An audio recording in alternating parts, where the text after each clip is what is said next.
We do the Stella handshake that I do in every episode. So it's top once, bottom twice, yeah? One, and then the top, bang. One more time. I know you're gasping. Right. Lovely. Firstly, guys, we have got someone I think that is incredibly special and a backbone to one of the greatest underground stations in my lifetime. So for me, you know, I'm going to quickly go into how much of an opportunity it is for me that I've been a part of Project London for around 2 years. But that doesn't mean that I've never been a part of it. I have watched Project London since 2012. Is that right? 9 years, November.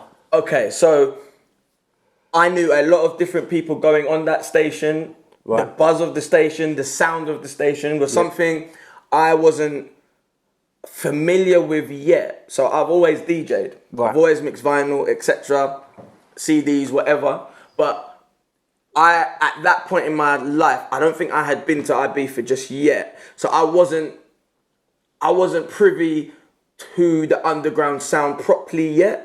Right. Do you know what I mean? So the first time I experienced proper underground house music, I would say it's first time going to Ibiza and hearing this music, and then Project London, without a doubt. So there's a lot of people that I knew that started to play on there, such as Aston. And I knew Aston from quite young. So to hear when he was on there, that's what brought me to understanding the little family there. Yeah. But, you know, before anyone even knows, you may not even know, but it took me nearly 6 years to get on there. So I'm very proud to have got on there. It was a very, very big thing for me, but I wasn't nearly enough skilled or knowledgeable for the years leading up to getting on there. So, welcome. Welcome. And we'll have another sip. And we're going to go... What is it? Top, bottom, size. Top, bang. So, You spoilt me with the big ones as well. Hey, Josh, you see when this is here? This isn't in front of his face, is it? Oh, right. So, right.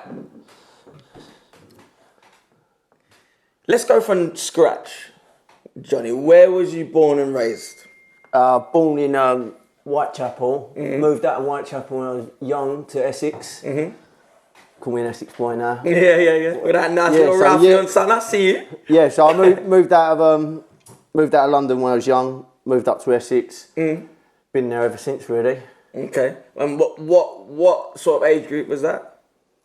Probably 8 or 9, I reckon. All right. And do you have a big family? Do you have brothers, sisters, or? One sister. Okay. One sister, yeah. Not a big family, no. Okay. So you were the, obviously, boy of the roost, growing up in East London around those times, and Essex. Because to be honest, like, if you know East London and Essex, people just sort of shifted from East London to Essex, really and truly. So it's the same type of people upbringings around this area. So, I mean, what was your childhood like? Was you getting yourself into any trouble? That you'd like to talk about? I can't say that I was an angel when I was young, to be fair. All right. But not like anything bad trouble. Yeah. Bit of a tearaway at school, I suppose. All right, a little bit of a Jack the Lad, just getting in a bit of trouble. Yeah, usual stuff, you know what I mean? The usual things. Stuff, yeah. All right, so in terms of like work and like education and stuff, what was that like for you? What do you mean in regards to school? Yeah, We're going way back. Yeah, We're going way back. Mate, this is the Dominic Kelvin podcast, bro. We're I left school in 96 or 97. Okay. So, yeah, but to be fair, school's all a bit of a blur to me now, and I just think, like, don't take it the wrong way, kids. It's a waste of time, to be fair. I have a degree, I'm in school, I've got A-levels, I thought it was a waste of time. It is, it's just, complete waste of time. And at that period, when did you start getting into music, mate? I bought my first set of decks when I was 15. Okay. Set at Sound Labs. Really shit. Couldn't mix paint. It's shit. And because I've always been quite hands-on. Yeah. I end up taking them apart. I took them apart. I cut the belts, glued the belts back together to make them stronger. So if you don't know, he fixes turntables, people. Yeah. So enter the DMs. So is that how you actually? Have you always had like a hands-on technical knowledge of Well, even my mum said when I was young, when I was about 6 or 7, my next door neighbour bought me this big remote controlled car. Okay. And my mum come back in and I took the thing to bits. All right. Completely dismantled it. So, but my granddad had he had like a tyre shop and things, and when I was young, he said I was always there testing bulbs, and like, it's just in me from young, you know. Okay. Yeah, I enjoy it. I enjoy the hands-on stuff, you know. And I mean that must give you a much deeper knowledge into what you're doing when it's playing. I mean, are you into the sound aspect as well? As in, like engineering wise? Not really. I know I've got a good ear for it. Yeah, of course. So I know when something sounds good, when it don't. But like I wouldn't say I'm going to engineer because okay. That's a big statement, isn't it? Yeah. And I'd be lying. So this love for music came. What was you playing at the beginning? And did you even know what you were going to do with it? Or when we was 14, 15, some of my friends from school, his older brother was into hardcore and jungle, drum and bass. So that was the first sort of sound for me. You know what I mean? Yeah. And then like underground sound, sort of. Obviously, then the garage became, like, that's my era, the garage. Like, when I started buying vinyls, like 96, I was earning £125 a week, and I was in the shop every week, spending it all. What sort of shop? What do you know? Do you remember I used to go Rhythm Division, Black Market, Boogie Times, Romford. For those that remember it, young ones won't. But it just went from there, and it's just something that I'll never be able to give up. I love music. Absolutely. It's a release for me. Well, I mean, we're able to play it, listen. I love it. And that's the thing you even said to me recently. It was just before COVID. I wasn't playing on the station at this point. And you could tell I was quite down. And you just went, one of the best people that sort of come into my life and went, Dom, you ain't been playing for a while, just in general, like gigs, radio, what's the crack? And I was just like, mate, like, this is the first time in my life in like 12 years of doing this. I just can't, I'm not in a great place. I can't be fucked with it. Can't be fucked with all the idiots I've got to deal with in this fucking industry. Can't be fucked with it. And he was like, Dom, look, just fucking come back. Just trust me, get on. I was like, my decks ain't working, so I'm not even like playing a little bit at home. And just being able to just fling myself back in. And I've never been out. That's the thing. I've never been out of it. So being out of it so long, you start like going, fuck. Like that love. People never understand what that love for playing music is like. So I really appreciate you just fucking picking up the phone and being like, Dom, sort your fucking shit out. More than welcome, mate. More than welcome. So let's go back. So now you've got this, and trust me, people don't know how to mix. You've got this now new love. What are you doing with it? Are you even thinking you're going to play to anybody? When I started back then, there was no digital. There was no CDJs. There was like even the first CD decks that come out. Used to have a jog wheel about that big, and it was all vinyl. You know what I mean? I was going to say, see your phone. Just put it on silent quickly, just in case it's on the mic. Are we live? No, it's alright. No joking. Cool. Even if it's in or it takes it out. Yeah, I've turned it off. Sorry, let's cut you. Go again. Where was we? So you got this new love. And the next step is like, what am I doing with this? Am I going to play to anyone? My mate's older brother, he had a set of Technics when we was all school kids. And he had the sickest collection of vinyl. And we used to go around there. He had the room, all the decks in, and we used to be queuing up there, all our records in. And that's how we got into it. And then obviously I didn't have the money to buy a set of Technics back then. So of course, man. I started off on the Sound Labs. And I used to be able to lock them things tight. Okay, you know okay. I mean? How long did it take you with vinyl? To when you're like, okay, this is my shit. Like, I can play to thousands, hundreds. Well, I'd say like by the time I was 18, 19, I was playing at a lot of events and stuff, you know what I mean? So, and I had my own Technics by then. It's different ball game with Technics, isn't it? Different ball game, but it's a different skill. Like, I'll be honest, I'm not someone who's just going to sit here and be like, you're not a DJ if you can't play vinyl, or da da da da da. But for me, there's a lot of pros and pluses with it in terms of your memory. Like, because what people don't get is a lot of song names. For example, if they're on a USB or something, the memory of these songs, just looking at the name, sometimes isn't as plausible as a vinyl. Like, and you remember it from looking at it. You'd be flicking through, you know that label. When you've got a mountain of digital stuff, it gets lost. And it's not like you familiarise yourself with that record label. You know to draw for that. It's there in your digital. It's just a lot of fluff. Yeah. It doesn't have any like real hit value. Because I think whenever I don't know about you, buying songs off Beatport or whatever. Yeah. Half of the time you might buy 30 songs, you think, oh, these are fucking sick. And then you go back and you're like, actually, what the fuck's this? Don't like this, don't like this. Do you know what I mean? To be fair, I've in the past I've done record shopping on the back end of a bender and spent about 100 quid. Next day I'm like, I've just bought the biggest load of shit ever.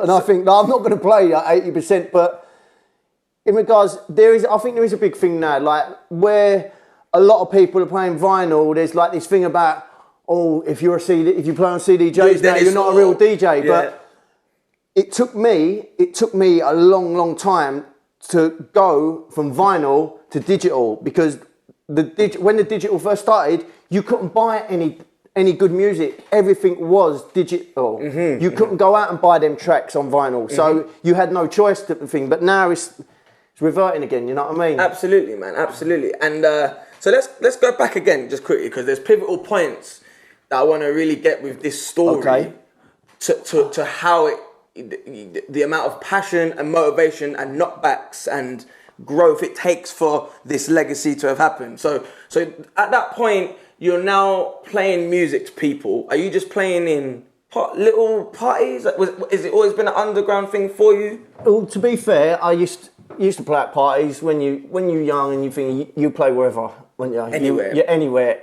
Anywhere you can set up a set of speakers and play your music. But yeah, it went from like, obviously some little clubs and that to bigger clubs, and then obviously I do parties, whatever. You just literally, because it's just the buzz, isn't it? This is what you remind everyone of is that you are the fucking you and Scott both just, the driving force of like the labour behind the machine that you created, and people don't get what it takes for you to throw these parties, to make sure it all goes well, to make sure everyone gets message right, to get the sound systems here, there, and everywhere. So if you wanna, let's begin the idea of project. Let's start from scratch. Right. 2011 then, I'm guessing. Let's go there. Well, I used to play the same show I do now, Friday night, 10 o'clock, and it was on a station called Force. And it was, I'd always say, I'd go in the studio, like, and I'd say, if this was mine, I'd do this, I'd do that. And it just, I always knew if the opportunity come up to have it, then I would have to have it no matter what. Okay. And someone rang me. I was 2 weeks before I was getting married. 2 weeks before I was getting married, mate rang me, he said, Force is for sale. Yeah. So, obviously I spoke to him, I said, blah, blah, blah. He told me the figure. At that point in time, I didn't have, if I had the money myself, I would have bought the whole thing, but I knew Scott was into his music. Okay. I said, Scott, it's 2 weeks before one thing. I said, do you want it? He said, yeah, let's do it. So, 2 weeks before I got married, I spent my honeymoon money. What am I hearing here, man? I spent my honeymoon money. Let's slow down here. So, did you get married in the end? Yeah, I had to sell my car on the street. It was there. I knew it was a once in a lifetime opportunity. I had to take it. 110%. And if you don't mind me asking, I mean, is it expensive to buy a radio slot station or?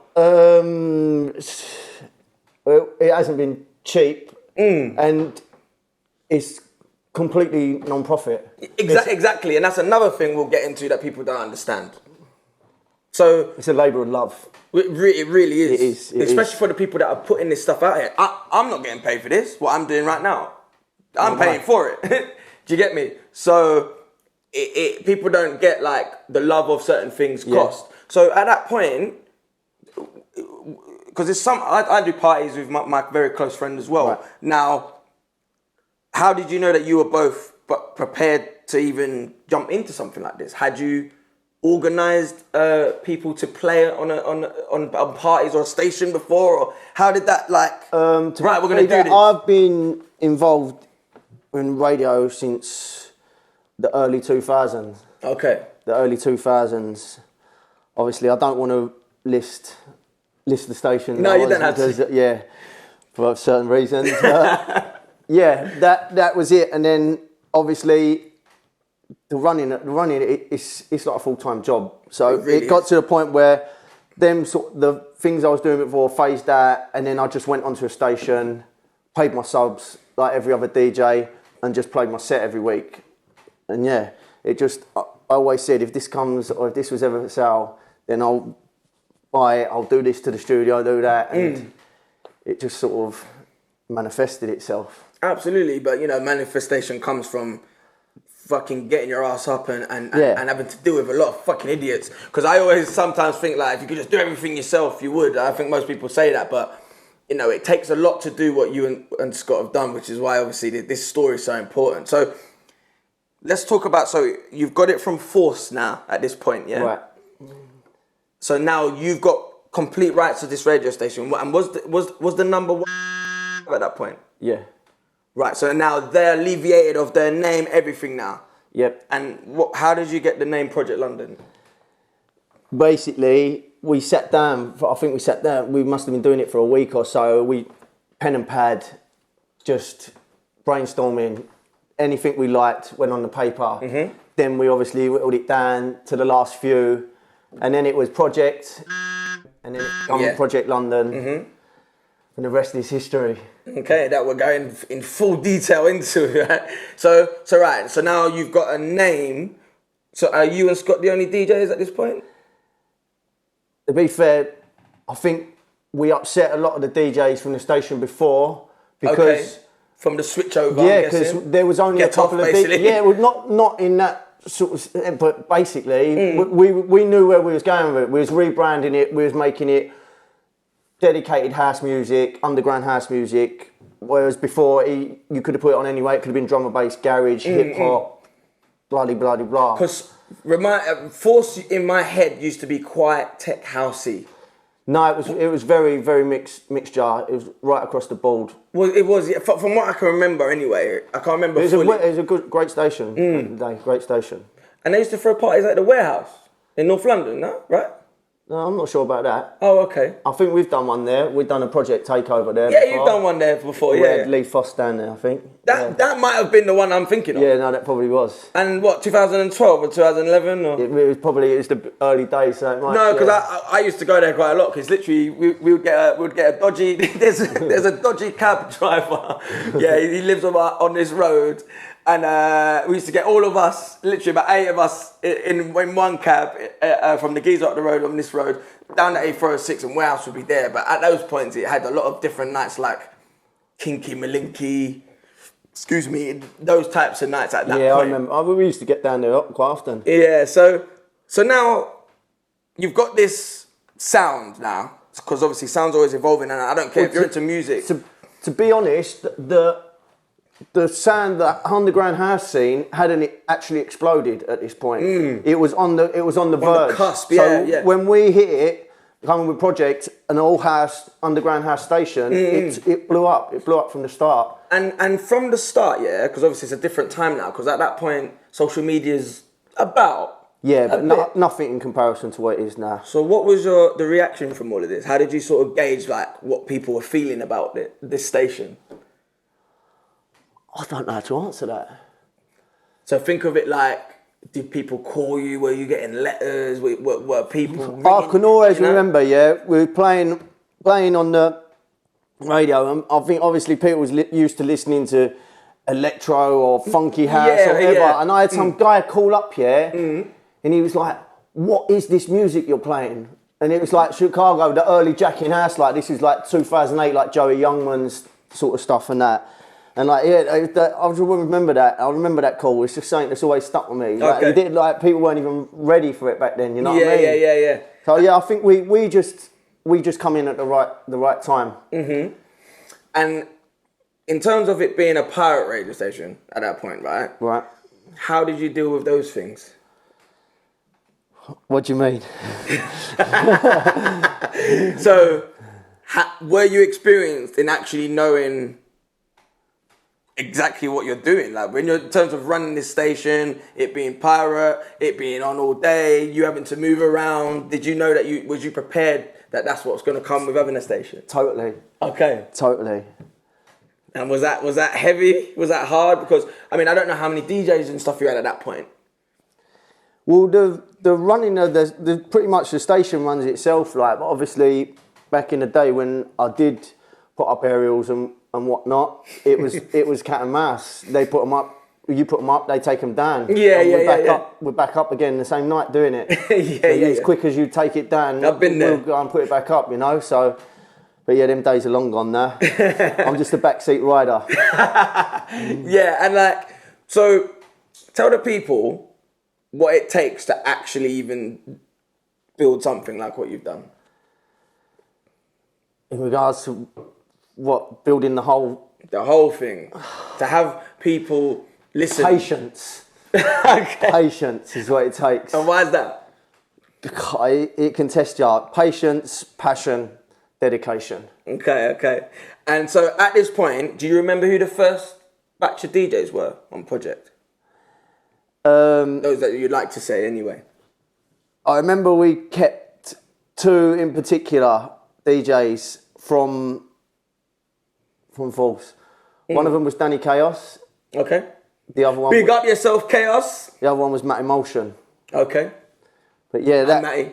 that is it. Basically, Okay.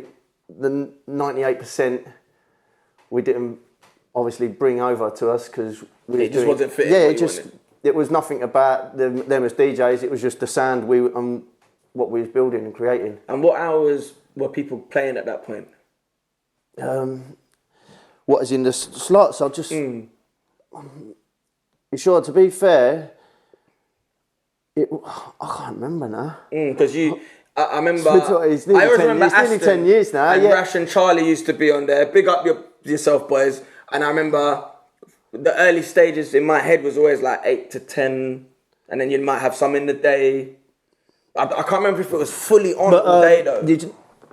Obviously, Scott can't be here tonight. Yeah. He's the other half of the project, but Scott was very, very militant. When it comes to... Big up Scott. When it comes to listening to people, or if there's something he don't like, he will not sugarcoat anything. But that's why you both work well together, because you both have the passion, but it comes out and gets sorted in a good way. Because it's like good cop, bad cop in some ways. I was going to say that, but I thought I don't want to mug myself. No. But we're not saying that people can just fucking do what they want with you. It's nothing like that. It's just his approach is, it's my way, the highway. Yeah, maybe I'm a bit more approachable. Yes, more approachable. Still not taking any shit, because you can't. All the little shits you got to deal with that. Oh, suddenly they don't want to come on the station. Oh, they don't want to pay the subs. Oh, this is happening, I'm not coming on today. There's people lining up, dying to come on this station. So sometimes you can't be friends with everybody. So let's go to the infamous Ibiza parties, brother. Let's start from scratch. Seasons deep. The best place on the planet. What was the game plan there, brother? Right. Game plan was... Let's take a big generator, a big sound system, and do parties in the mountains, the forest, on the beaches, wherever we can find a secluded spot. And that's exactly what we did. And done it bloody well, mate. The 2014, that was one year I'll never forget. Mate, me neither, man. That was anyone that done the season that summer, Project London was the talk that summer. Everyone knows, man. Those that know. And it's funny, I was chatting to Harry. Big up Harry Ludeman. I was chatting to him, and he was saying he just remembers, and you was a little bit thinner, as we all get in Ibiza. Ibiza, innit? You was like He-Man, you know, with the bloody big speaker, just lifting it with them arms, mate, going up them, you know, the big stairs. Oh. You know. I actually know what I look like that summer as well. My sister sent me some photos and I just look back on it and it makes me cringe. So talk to me about how you felt about doing these parties in that specific year. Had you ever tried it in Ibiza any years before? No, but we just knew we was going to go out there and make it happen. Did you just know it was the right year? Because the year before I did a season as well, but I feel it might not have been right at that point because a lot of people. It was definitely the right year. 2014. Yeah, it was the right year. It was the right year. I was at 2013, but yeah, it was the right year. Everything just fell into place. The people out there. Yeah, and it was just it's the best summer of my life. Oh, mate. The best summer of my life. And the reason I say that it worked in 2014 more is I think because a lot of people that supported this radio station, their first season was in 13s, some in 12, a lot in 12, but I feel like 14, some people had gone back twice. Yeah. So you just had people that were really familiar with certain people that we chilled with in Ibiza during the season, just connected, and everyone just supported. People that had no idea, people from all over the country, all over the world. But in terms of this country and in Europe, the people that know the station, you know, and again, we were talking about sound earlier. I remember always thinking, oh, if we go to this party and it's in Kenya or it's in it's at Ket Cove or whatever it is, the sound just sound like a piece of shit. And I remember just every time the sound sounding so crisp. We had a nice system though. Good system. We had Martin Audio. Do you know what I mean? And for those that aren't too sure about what that sound sort of is, just think of yourself in like a... Mate, I'm not even joking. Fabric had got Martin Audio. And it sounds quite similar. If you're at like 93 East and you feel like... It feels like you're in a club, but not like a club like maybe Fabric. Do you get me? That's what that sounds like. Anywhere you can put this thing. So if you're doing private... parties, right? And you just want to put it anywhere. By the way, you can't just do it anywhere. So I'm not advising that you do this. I don't want anyone to... Can't do it over here now anyway, can you? Yeah. 10k fine. More than 6 people, do you know what I mean? You're fucked. So you're out there, and when did you get there? When did you... what time did you get there in the season? Early April? Late April. Okay. So, I think no, we went out there really beginning of April, took a few bits out there, and then we come back and then went back again.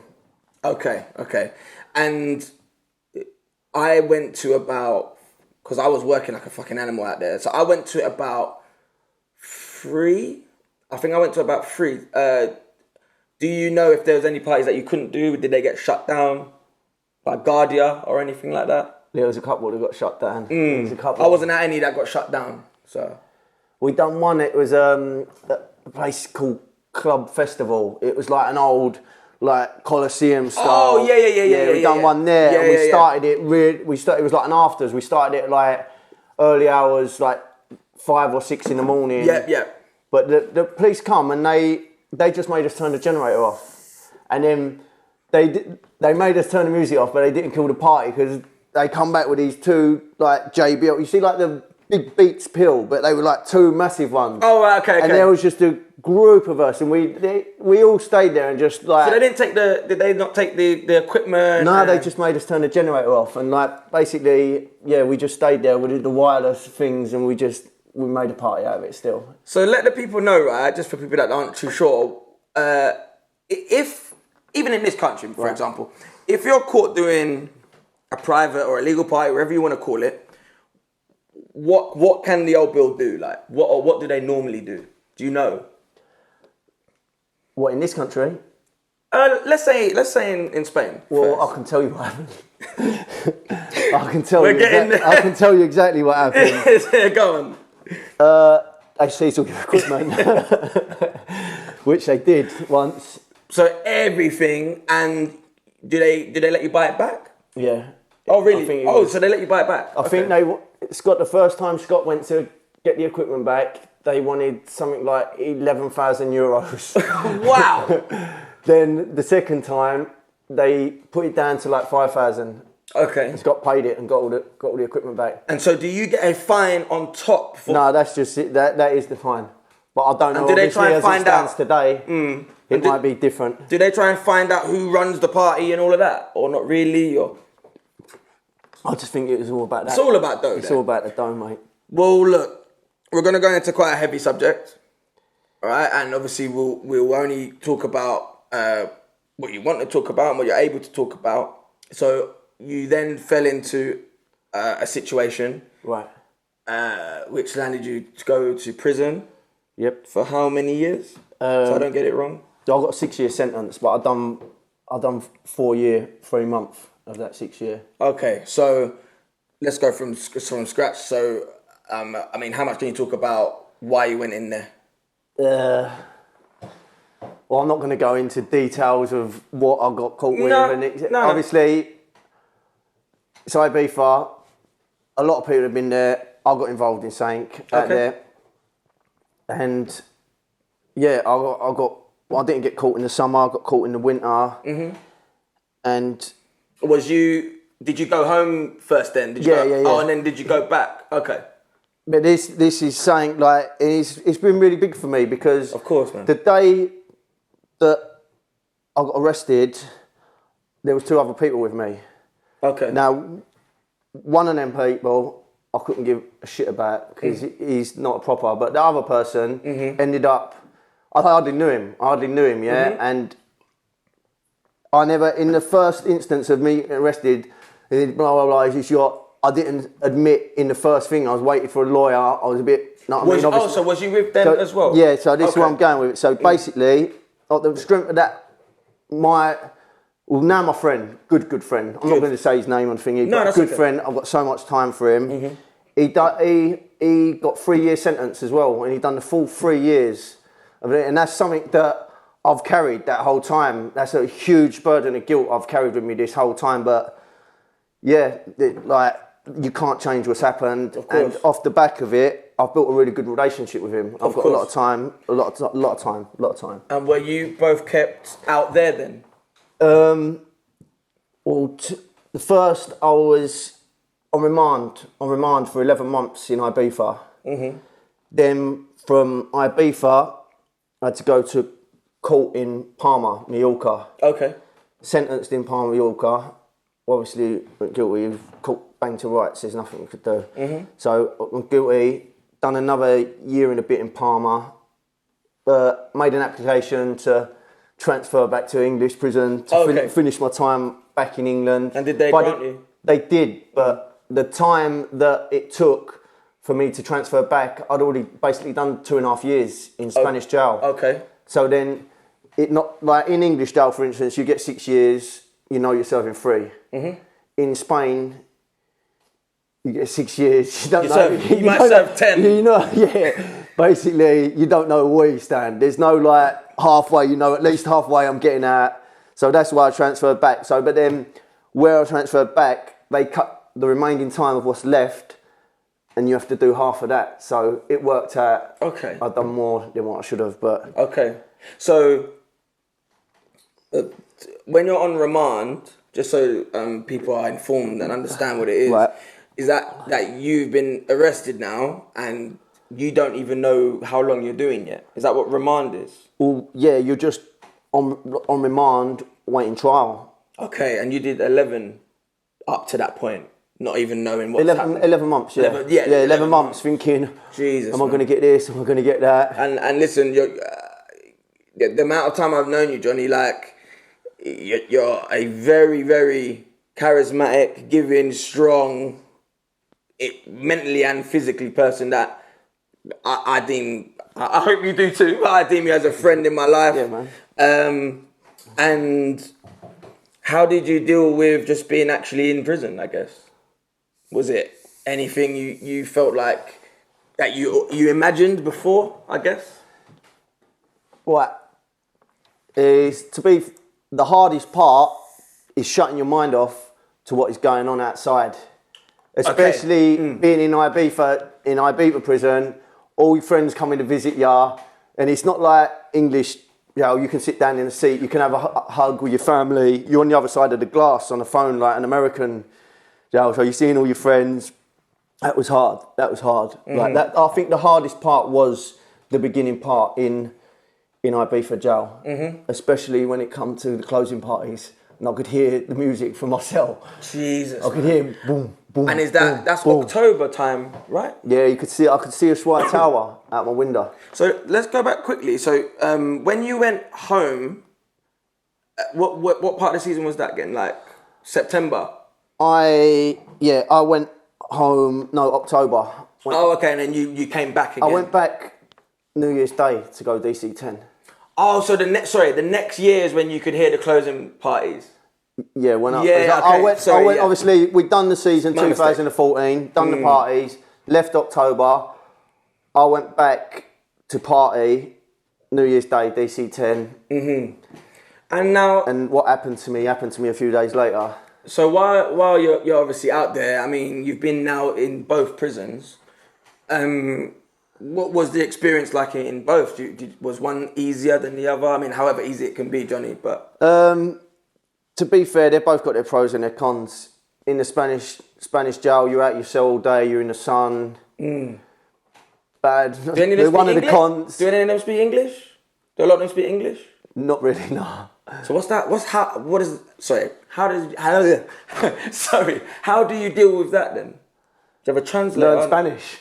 So do you know Spanish now? Yeah, I'm far from... If I was continually practicing like I was, I'd say like it's still there, but when you've got no choice, but you've got to speak and you've got... It comes. It comes in waves. Like I would say, when I left jail, I was like a strong intermediate. Like. Oh, right, okay. Yeah, like it's a big thing to say you're fluent.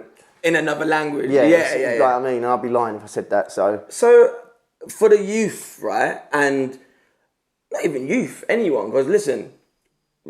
what's happened to you can happen to any person that goes to Ibiza.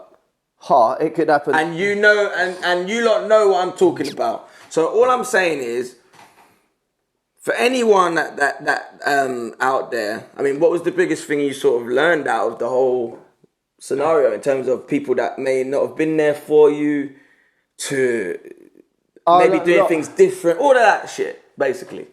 It's just a big eye-opener. Like, you sort of realise the people that matter and the people that don't. And sometimes I'll be sitting there and I'll get a letter off someone I think, I did not expect this person to write to me. I did not expect this person to reach out. I expect that person that's been my friend on for this long, that you don't hear from, and it's the people that you don't expect. So it's, but it was definitely a journey, an experience. So now, you know, I'm glad that you're able to share that, and I know it's not easy, but you know, like, listen, I'm a big man on speaking. We got to help people speak, and that's a big part of why I do this podcast. Josh as well, why we do this together is, he said, you can be the hardest, mate. You can be the hardest. You can wear a balaclava in your drill music video. When you're in that cell alone, Jonny will tell you, your friends ain't going to be there. Your family ain't going to be there. It's just you and the fucking screws. So it's just a lesson to take away from this. There's no glamour in this. It's not like, some people it might be hard. I think personally it was harder than my family than what it was for me, because once I'd adjusted my mindset to forget about what's going on outside, your head's in here until this time's done. Then your time will pass quicker. But your family have no idea how you're doing. Oh yeah, I kept it. My mum had just started a new job when I got arrested, and I was so worried about telling her, because my mum's a warrior. Everyone's mum's a warrior. This mother's nature, you know what I mean? So then I kept it a secret from my mum for 6 months that I was in jail. My mum thought I was at a detox clinic. So fuck. So how did you deal with building up the courage, or did she start realising, where are you? He's like saying the question. I told my sister from the start. I said, look, I'm in jail. Don't tell mum. I said, I don't want her going into a new job with her head all over the place. That's it. Yeah, then my sister was upset. My sister was coming out to see me on a regular. Then after 6 months, once my mum had settled into her job, I said, Mum, I'm not actually in a detox clinic. Even though I was detoxing, I'm in prison. And then she flew straight out. She used to fly out. She wanted to fly out every week for the glass visits. She'd come on, that's like, it's not until like, you think like, I realise, yeah, no, listen, my family, like, they're solid. And that's amazing to fucking just like hear that, man. And like what I want people to realise as well is all of this accumulates from like passion and just wanting to get out there and do your passions, but you do not for a second think this could not happen to you. And because there's a lot of judgmental people out there. It never happened to me. Wrong place, wrong time. All it takes. And on a brighter note, so then tell us about when they started to tell you that it's time to leave. Mate, even seeing that smile, I know you're probably thinking, fuck. Yeah, I was a bit of a journey because obviously I was at the thingy. I come from Ibiza, Mallorca, Madrid to Wandsworth in London, Wandsworth to ISIS. It's a jail. That's the name of it. It's called ISIS. It's next, I was literally about to... it's actually called ISIS. It's next to Belmarsh. I went from there to open prison, kicked out of open, back to ISIS, released from South London, the 1st of March 2001. So tell us what the process of them saying, you fucking done, Jonny G. Everyone knows when you're done. Everyone like... Do other inmates get upset? Do they have to put you somewhere else? No, on my last day, I got egged. About 20 of them egged me. Really? Yeah, but we used to, listen, sometimes you'll meet good people on the journey. Like, it's few and far between in jail because there's a lot of, like, there's a lot of scumbags. There is a lot of scumbags, but you'll meet that one or two that you can just bounce off and they make your day. You know what I mean? It's about having a laugh. Absolutely, man. Absolutely. And help each other get through it, I guess. So you're out. And I remember you seeing me maybe, mate, it might have been days after. It might have been 5. Where was that, 93? Was that the time? You might have come to see me play on the station. Oh, I think I did. The old studio. The old one, the one where the geezer broke in, mate. I've still got it on. I was going through the old video recordings the other day, mate, yeah? And I've got to get this. So me and Tom, my very, very close friend, Tommy Briggs, we're playing back to back in there. Mate, so obviously, like your music? We're bunning this tunes loud, yeah? Like, if you're playing music, you want to be playing it loud. But there was a geezer living on top of the station at this point. Mate, we're not listening, innit? So I'm looking down, I'm mixing his vinyls and that. And I swear, I just look up, I got this geezer going right in front of me. No English, sorry, I'm not trying to imitate his... I am imitating his accent, yeah? I'm imitating his accent because I had no idea what he's saying. He's booted off the door. The door is cracked. Me and Tom are actually on the live stream. I'm in shock because this geezer is like literally looking like he wants to bang me in the mouth, and I'm sitting there like looking at him going, "What the fuck is going on? How's he in there?" So I think you came over there at that point, and you just was like, it was just like back to business, bruv. You just hit the ground running and just. Do you know why? Because all I could think about for all them years was how much I missed the mix. I think I'll give anything for a mix now. Did you not mix for 4.5 years? Nah, and all like I was just thinking like, mate, if you see some of the books about music, but like I've done everything was music related. That's all I could think about. That was all the drive I was thinking about. That's so. Tell everyone what that experience was like when you actually got to just fucking play some tunes for the first time again, bro. Something else. Oh, yeah.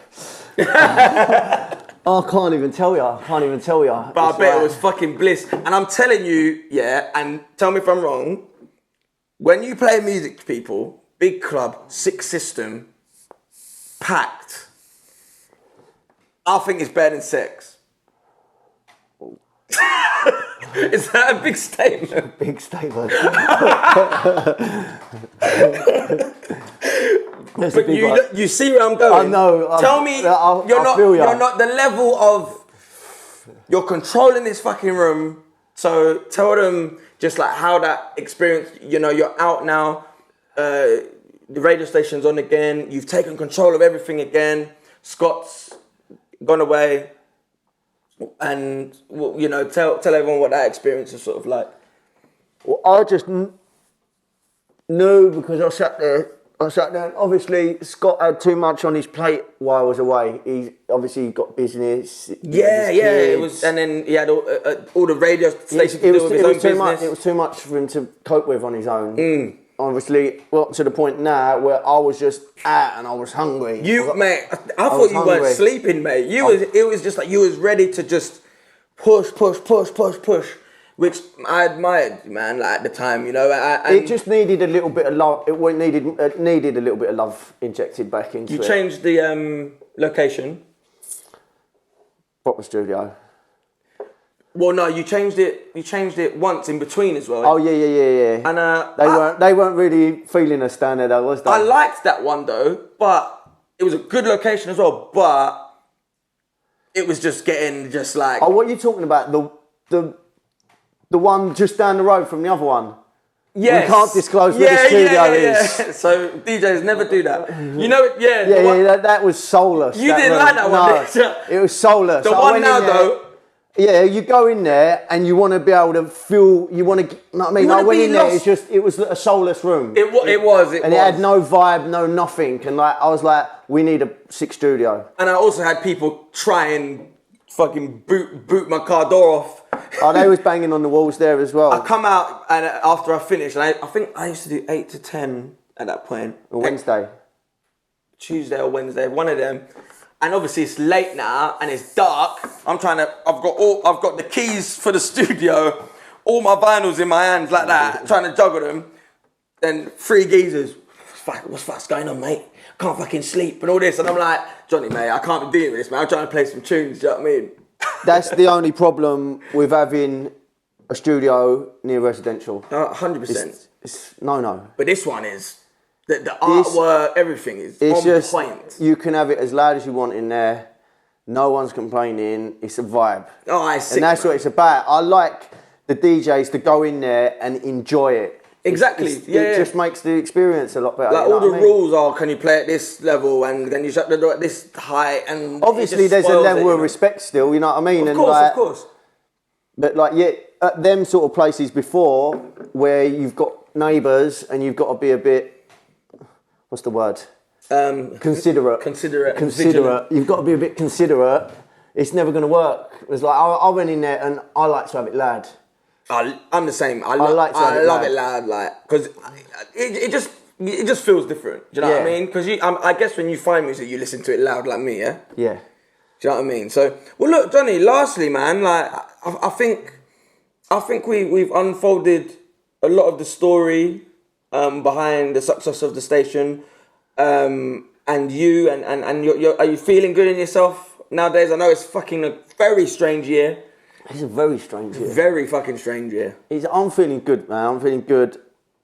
I know, like we've got a plan for where we're going. I've brought in a team now that helps me run the station. Yeah, very well. I'm backseat, obviously in it, and it's just I'm just enjoying it. Just enjoying music. I'm not really worried about playing out. I'm just happy to go down and buy some new music. Play some bangers. Yeah, I just like playing. If I play out to a crowd, all the better. It's all a plus, yeah. Yeah, man. Well, listen, Jonny, mate, I think we should have a fucking hug, son. Have a hug, mate. Listen, mate, It's been a pleasure, man. It's been a pleasure. We'll lock off the episode. Project London, guys. Project London. Do you want to say your Instagrams and Twitters and... My Instagram is... What? DJ. I'll give you the radios first, yeah? Watch and listen live, all the W's, projectlondonmusic.com. Project London Music on Insta.